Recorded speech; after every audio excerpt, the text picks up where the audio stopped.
Hey there, everybody. Lynn Ames here. It is 7 p.m. my time on March the 3rd, Monday, 2014. Well, I asked on Facebook what you all would like to hear me read from because it's another weather event all over the country in the U.S., and I know that you all are going a little stir-crazy, little cabin fever going on for all of you with regard to the weather, so I thought I would warm you up a little bit. I offered to read whatever you wanted to hear me read in terms of my novels, and you all picked Eyes on the Stars.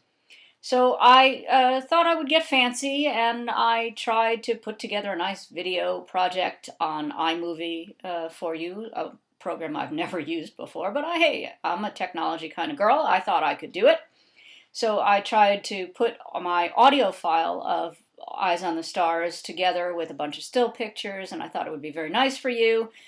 And the amount of time that was consuming was just mind-boggling. And I thought, you know what? I could simply sit down in front of the camera and read to you like I would do if I was making a personal appearance. So here is my personal appearance in your living room or your bedroom or wherever it is you happen to be watching this. And I thought I would dress for the occasion because oftentimes I get emails from all of you asking well, where my leather is. So because it's chilly in most of the U.S. right now, downright frosty and frigid in most places, I thought I would do my part to warm you up a little bit. So I do hope that you enjoy the view. I am not enjoying the view, but hey, I only work here. So you asked me to read from Eyes on the Stars. So I'm going to read the synopsis for those of you who are not familiar with the book. Sorry about the glare there. There, is that a little bit better? You can see that there's a P-51 Mustang on the cover. For those of you who are not familiar with the P-51 Mustang, it was one of the planes flown in World War II, and it was one of the planes flown by the Wasps. So I'm going to read you the synopsis, and then I'm going to read you from the first chapter of Eyes on the Stars. I apologize in advance for the sound that you hear in the background. Those of you who follow me on Facebook, author Lynn Ames, if you're looking to follow me and you don't yet, why not? But in any event, the sound you hear in the background is my golden retriever Dixie, who is very happily chewing on an Nylabone at the moment, and because she's not asking me to throw the ball for her right now, which is her normal course of business, I thought I would just let her go. Why not? She's having fun. Anyway, so I apologize for the ambient noise, such is the life of an author who is recording this in her office. Anyway, okay, so here we go. This is the synopsis. Pardon the glasses, but I'm not as young as I used to be, not as old as I will be, not as young as I used to be. If you really want me to read it and not fake it, I actually need to put the glasses on my face. So I think I'll do that. Oh, hi, there you are. Hi. Cool. Okay, so here's the synopsis for Eyes on the Stars, which is a historical romance. It actually won the Goldie Award for Best Historical Romance a couple years ago. That's Parker you see wandering around in the background, my other golden retriever. Hey, it's wildlife in the making here. Jesse Keaton and Claudia Sherwood were as different as night and day, but when their nation needed experienced female pilots, their reactions were identical. Heed the call. In early 1943, the two women joined the Women Air Force Service Pilots, the WASP, and reported to Avenger Field in Sweetwater, Texas, where they promptly fell head over heels in love. The life of a WASP was often perilous by definition. Being two women in love added another layer of complication entirely, leading to ostracism and worse. Like many others, Jesse and Claudia hid their relationship, going on dates with men to avert suspicion. The ruse worked well until one seemingly innocent afternoon ruined everything. Two lives tragically altered, two hearts ripped apart, and a second chance more than 50 years in the making. From the airfields of World War II to the East Room of the Obama White House, follow the lives of two extraordinary women whose love transcends time and place. This, then, is from the beginning of Eyes on the Stars. I'm just going to start at the very beginning. This reading, get yourselves comfortable, will take approximately 10 minutes. And if you don't want to watch me read, please, by all means, turn off the video. I'd be perfectly happy. Emancipation Hall in the new Capitol Visitor Center was throbbing with activity. Jessie let it wash over her. The bright lights, the politicians, the young men and women in uniform. It was overwhelming, really. And then there were her girls. Even so many years later, she had no trouble recognizing them. There was Shirley holding court like always, and Annabelle, who still was a looker with her flowing hair and... Jessie clutched at her throat and leaned heavily against her cane. It wasn't possible. It couldn't be. 67 years melted away, and she was standing on the tarmac at Avenger Field in Sweetwater, Texas, staring at the most beautiful girl she'd ever seen. Back then, her heart had thudded once, hard, and she was a goner. The same was true now. Jessie moved as quickly as her age would allow, threading through the throngs of people. "Claude, is that really you? Oh, Claude!" She reached out with her fingertips to touch that smooth cheek, and the woman in front of her flinched. I'm not... You must be Jessie." A woman in her mid-60s came up alongside and put her hand out for Jessie to shake.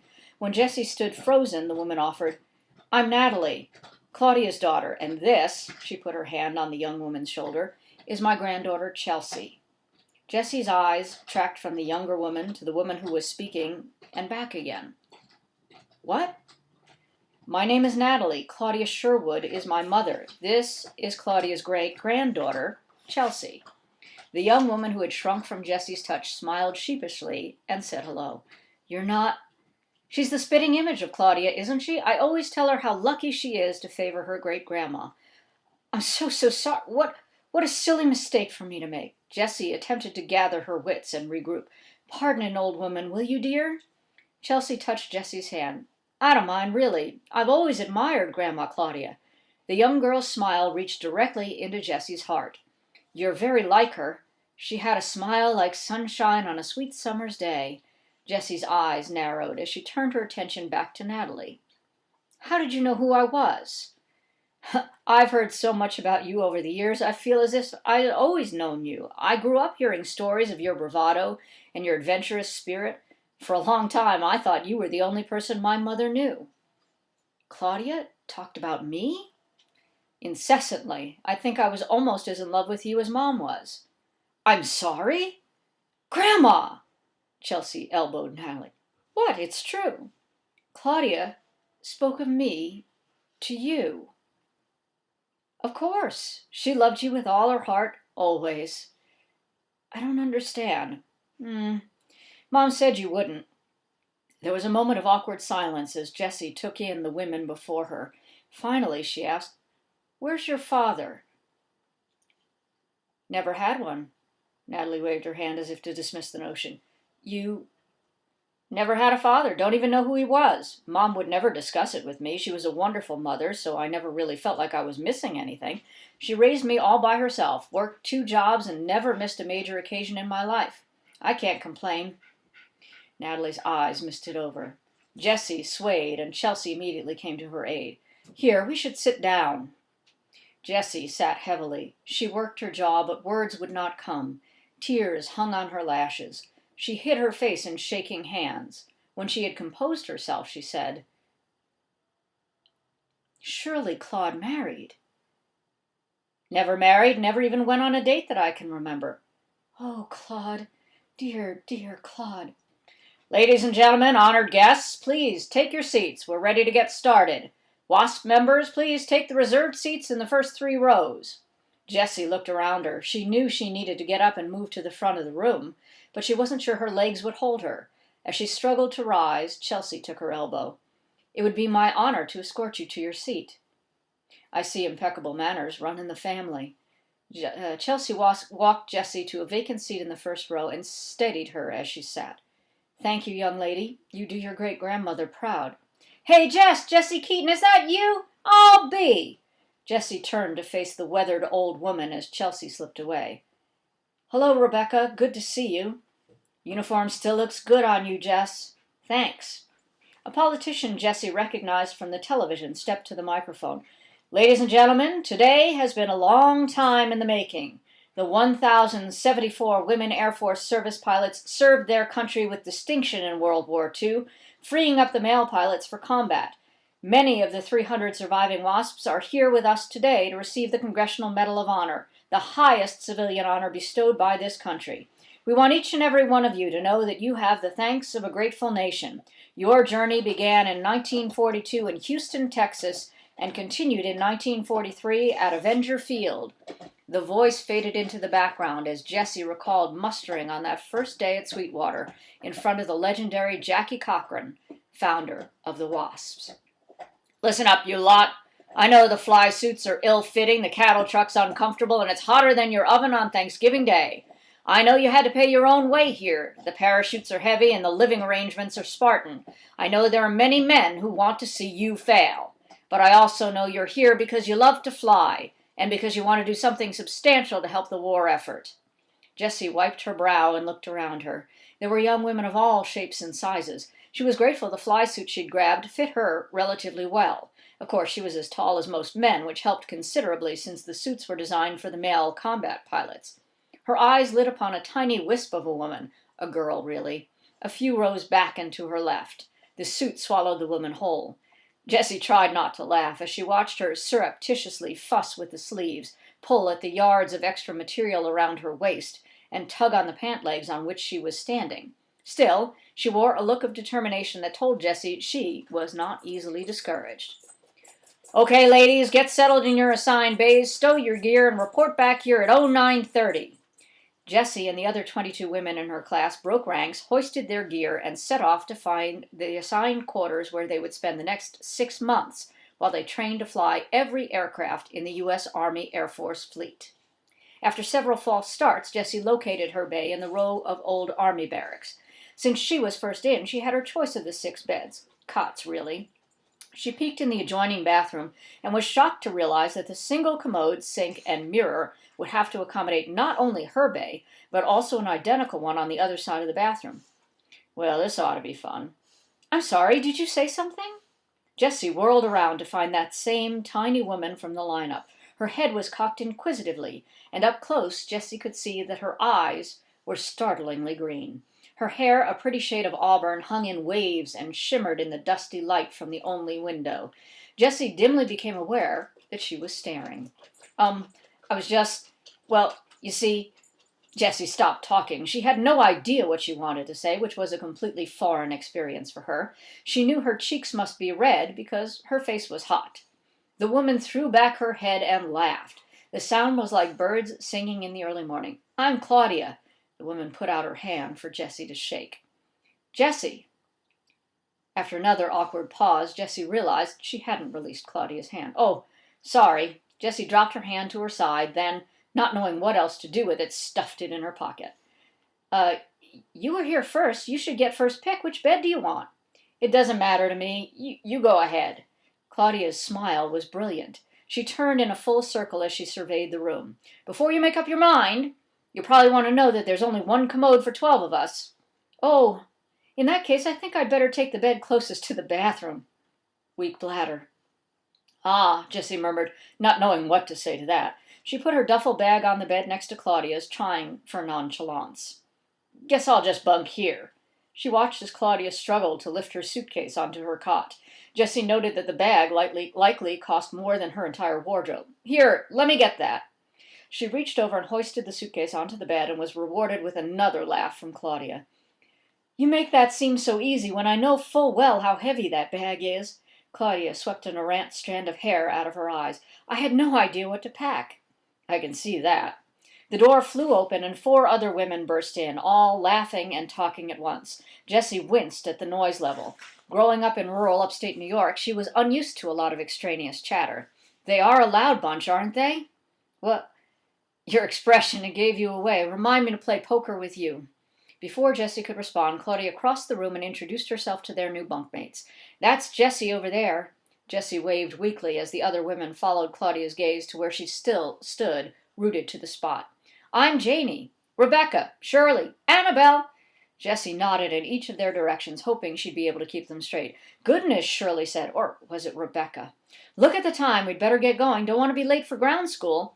As quickly as they'd rushed in, Janie, Rebecca, Shirley, and Annabelle flew back out, leaving Jessie alone with Claudia once more. Whew, they're going to be a handful, aren't they? Claudia remarked. She crossed the room and hooked her arm through Jessie's.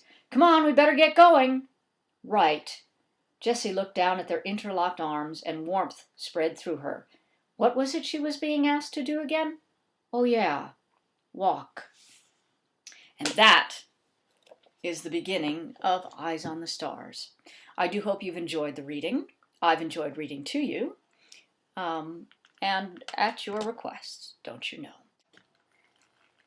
As fate would have it, about 8 months after Eyes on the Stars was published, I had the opportunity to meet two of the real-life wasps. It was an incredible day for me. What a thrill it was to meet these brave, remarkable women who, in their teens and early 20s, just simply took off from their families' homes and volunteered to do this for their country. They flew hundreds of missions with no military benefits and with no fanfare. They, in fact, were sworn to secrecy, and what they did remained classified until 1977.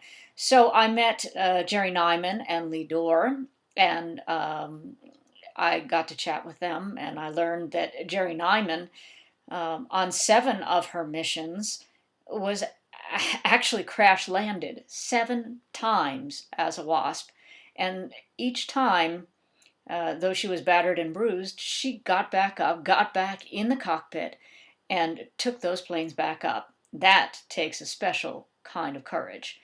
They were so humble and so casual, I guess, about what they had done.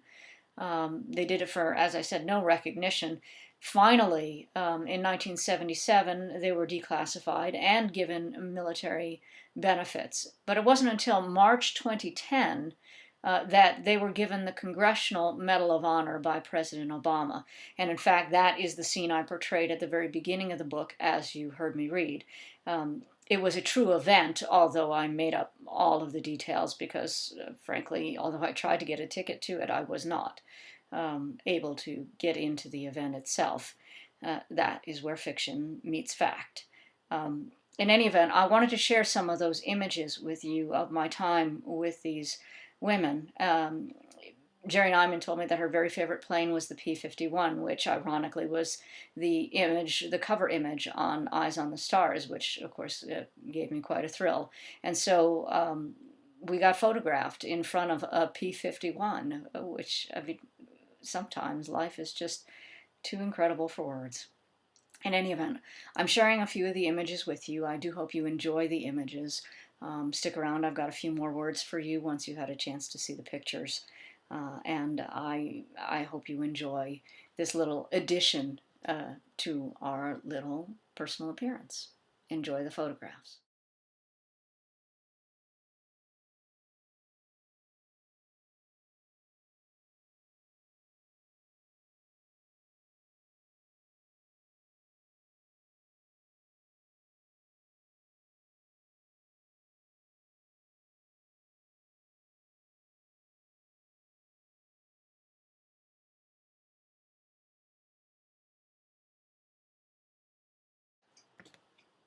If you want to know more about the wasps and more about this story, by all means, please buy the book. It's available in paperback. It's available in all ebook formats for your Kindle, for your iPad, for your Kobo, for your Kindle Fire, for your Sony, for your Nook. www.lynames.com. You can find everything about me there. And it will take you to my publisher website, where I do hope you will buy the books. Any print book that you buy from that site, I will, of course, be happy to autograph it, personalize it for you. So, hey, happy reading.